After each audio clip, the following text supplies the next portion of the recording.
I'm John Law, this is Chasing Cars, and this is a Toyota Corolla Hybrid.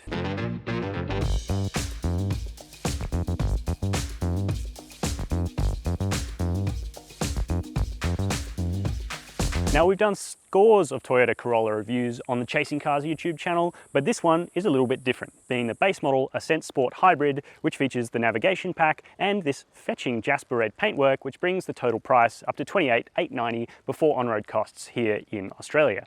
Now, why are we doing another Corolla review? Well, if you were watching Chasing Cars a little while ago, you might have caught my comparison between the base model petrol Toyota Corolla and the base model petrol Hyundai i30. Now, in that review, I kind of harped on quite a lot about this Toyota Corolla Hybrid because I reckon it's really the pick of the bunch. And in this base model Ascent Sport trim, it's one of the most affordable ways into a hybrid vehicle here in Australia. So, is it the one to go for? Well, that's what we're going to be finding out in today's review. We're also going to be comparing how much it costs to run this hybrid versus the petrol counterpart and whether you're going to save money over the long run. But before we get into any of that, we're going to jump into the three things that I like about this car and the three things that I reckon could be done a bit better. What do I like? I like how this Corolla looks, especially in red, and that's helped by the fact that these LED headlights are standard across the range. It might not be fast, but I love how little fuel this 1.8 litre 90 kilowatt hybrid powertrain uses. I don't like these Bridgestone Ecopia tyres because they don't have very much grip and they squeal even when you're just driving around town. I do love how plush and comfortable this base model Ascent Sport is around town on these pillowy 16-inch alloy wheels. I reckon given the size of the Corolla hatch and its competitors, this boot could be bigger. And finally, I don't exactly love the scratchy cabin plastics and the plastic steering wheel. So yeah, the cabin plastics and the touch points are pretty scratchy and not overly pleasant, but hey, it's a base model Corolla, so what do you care?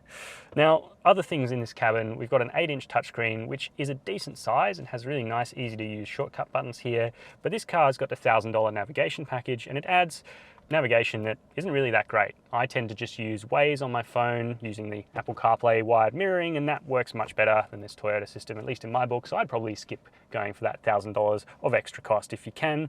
Now, below that, we've got aircon, which on a hot day like today, you might be able to see my face is glistening a little bit, is really nice to have because this Toyota system is very cold indeed. It's only basic aircon with these sort of climate control looking dials, but you've got an auto system and actually you've got dual zone too. So you can have your passenger having a different temperature to you, which is great in a base model Corolla.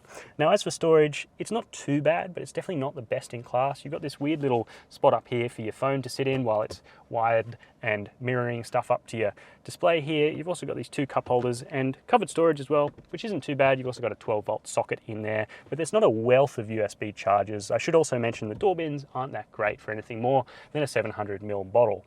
Now, the dials in front of me are clear and easy to read, though it doesn't get the 7-inch screen that the upper spec cars do, but actually it works just fine. This 4.2-inch screen gives you all the information you need, and it's also super easy to interact with using these buttons that are fall to hand very easily on the steering wheel, and that kind of sums up the whole Corolla cabin experience. Is that, sure, it's not the flashiest, sexiest looking interior with the nicest touch points, but it's super easy to interact with, and there's almost no learning curve to any of the tech, and I reckon that's a pretty good thing for a Corolla. Now, sitting in the back behind these well-bolstered, comfortable tomb-style seats in the front, and I've got actually a decent amount of room for a car that is a fairly compact vehicle. Now, this segment is considered to be a sort of family car in Europe, but here in Australia, a Corolla is either used for couples or kind of as a second car, as a runabout for families, and that means this amount of space is pretty adequate. I mean, I'm tall as well, so 6'2", I've got a little bit of headroom, a little bit of knee room, the seat backs are also nice and soft, and then toe room isn't too bad considering this isn't an SUV. The seat itself is also rather comfortable, though the middle bench has a little bit of a dome in it, which means it's not that great to seat 3 people wide, and the sides of these seats stick in more than the middle. So not the ideal for 5 people, but for 4 people, the Corolla is going to be pretty comfortable.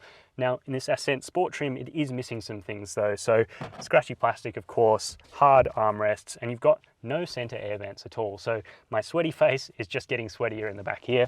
You do at least have this fold down armrest, which feels nice and sturdy and has 2 more cup holders in the middle, and that pretty much rounds out the Corolla's rear seat, save of course for the ISOFIX points, which have become the norm in cars like this and allow you to fit 2 baby seats next to each other in the rear bench. Now, here we come to what has been the Corolla's biggest scourge since its August 2018 launch in Australia, and that is the boot. Because although it looks handsome with this sort of fast back body style, unfortunately it really eats into boot space. Here, popping this manual tailgate, we've only got 217 litres of space in this model here, and all the cars in the range except for the ZR Hybrid, which does without a space saver spare tyre, this car has it.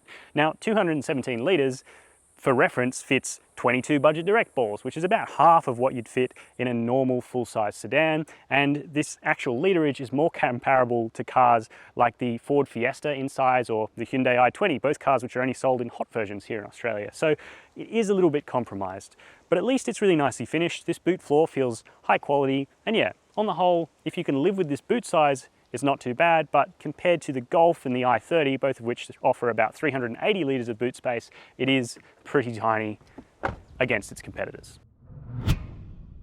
Now, for one of the best aspects of the Toyota Corolla, it's its affordable running costs. So 5 years or 75,000 Ks is only going to set you back $1,025 in total dealership maintenance. Now you'll need to visit the dealer every 12 months or 15,000 Ks, which is pretty decent in the scheme of things against its competitors. As for fuel consumption, that's where the hybrid really kicks goals. So we got 4.6 litres per 100 Ks on our testing period this week, which is slightly worse than the 4.2 litres per 100 Ks claimed by Toyota, but still really, really good and a lot better than we got in the 2-litre petrol car. Now, a lot of you guys seem to ask in the comment section down below whether it's worth spending that extra $2,000 on the hybrid, and in this case it just makes sense. So if you take the book figures of 4.2 litres per 100 Ks for this hybrid versus 6 litres per 100 Ks for the 2-litre petrol, then you end up saving $2,133 over 5 years and 75,000 Ks. Now that's fueling with E10 unleaded here in Sydney, where fuel prices are fairly expensive, and the maths just works out in your favour. Of course, if you're going to have the car for less time, then it's not going to work out in your favour. However, the thing that is saving 40% of your CO2 emissions compared to the pure petrol car, which I reckon is a pretty decent saving. And over the last 12 months, the medium budget direct customer paid $969 to comprehensively insure their Toyota Corolla. Now, your premium may vary based on things that insurers take into account, such as your driving history, where you live, and whether you garage the car. So, the Corolla Hybrid in base model form. Is it a base model car? Does it feel cheap and nasty out on the road? Well, no, not really. It feels really quite polished, and you can tell this generation of Corolla, this 12th generation car, has had an awful lot of work poured into it. Following the declaration of no more boring cars that we always bang on about, this Corolla is fun. There are some really great aspects about it. It's based on the TNGA platform, and it's got multi-link independent rear suspension and modern strut type front suspension. So that's all up-to-date stuff. No torsion bars here like you'd find in a new Mazda 3. Not that, you know, torsion bars are inherently bad, but there is definitely benefits to this multi-link independent system, and it means that this Corolla rides in town just butter smooth. It's really pleasant to drive around. The 16-inch alloy wheels with 205/55 series Bridgestone Ecopia tyres certainly help in terms of cushioning the ride a little bit more as well, but the actual suspension, the damping and the springing is a very comfortable match for this car. It's the same sort of story out here on a country road where the Corolla continues to impress, though at higher speeds it does sacrifice a little bit of control, evidently in place of urban comfort, which really is kind of the way you'd expect it to be in a car like this. Now, not to say it's wayward or all over the shop, but the Corolla, although fun on a back road, doesn't sparkle and doesn't have that sort of expensively damped feel that something like a Volkswagen Golf does. It just falls a little bit short, and you notice that mostly where the suspension tops out rather than bottoms out. So when you're accelerating around a corner and there's a sort of set of stutter bumps, you can feel quite a harsh thunk thunk thunk through the chassis. And that's just the nature of slightly less expensive dampers that are going to help this car be built down to a price that is affordable. But that suspension stuff is shared among the entire Corolla range, and this car is actually 10 kilograms lighter than the petrol model, believe it or not, according to Toyota. The curb weight's about 1.4 tons.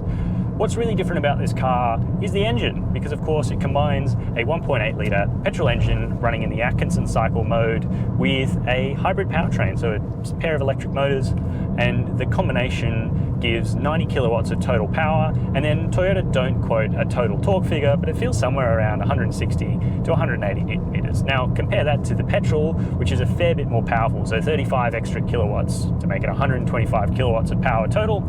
and it definitely feels a little bit more insipid. It doesn't have quite the grunt that that petrol engine has, and it doesn't sing to the top end like that 2-litre motor does, but obviously the trade-off is fairly silent operation a lot of the time. If I lift off the throttle now, I'm coasting slightly down a hill, the engine is completely switched off, and that's super relaxing. Especially around town, you'll notice that that gives this car just an ease rolling up to a set of traffic lights. It's very relaxing, and when you do stop at those traffic lights, it's also got an excellent start-stop system owing to the hybrid powertrain, so you can sit at a set of lights for ages without having that petrol engine kick in. And when it does kick in, it's not that offensive either. It stays pretty hushed, and although this car does have a CVT transmission, it doesn't actually flare the revs as badly as you might expect. It actually holds them at about 4 grand under constant acceleration. Now, it's not the fastest car in the world, I will mention that. That is definitely a bit of a problem with this hybrid. It's tuned more for efficiency rather than outright pace, but you know what? It's a Corolla base model, and these tyres are certainly tuned for efficiency rather than outright pace, so I'm not too worried. Look, we timed the 0 to 100 kilometers an hour on this Corolla at about an 11.5 seconds, 11.5 exactly, which is pretty slow as far as small cars go.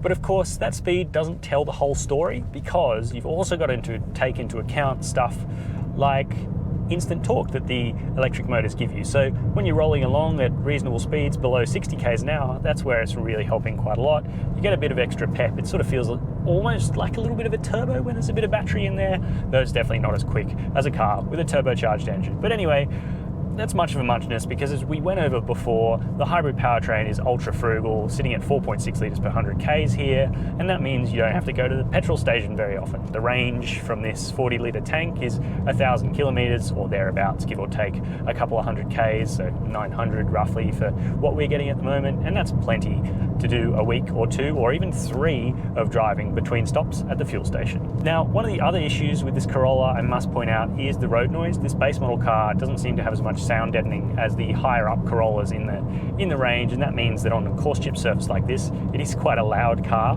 Now, on smooth surfaces, not a big deal, and the 6-speaker standard stereo actually does a pretty decent job of being louder than that road noise most of the time, and it sounds pretty clear, so you can turn that up. It's not too bad, but it definitely feels like a base model in that respect. However, when it comes to safety, the Corolla is pretty well equipped, and it's also got a 5-star ANCAP rating as of 2018 when this car was tested.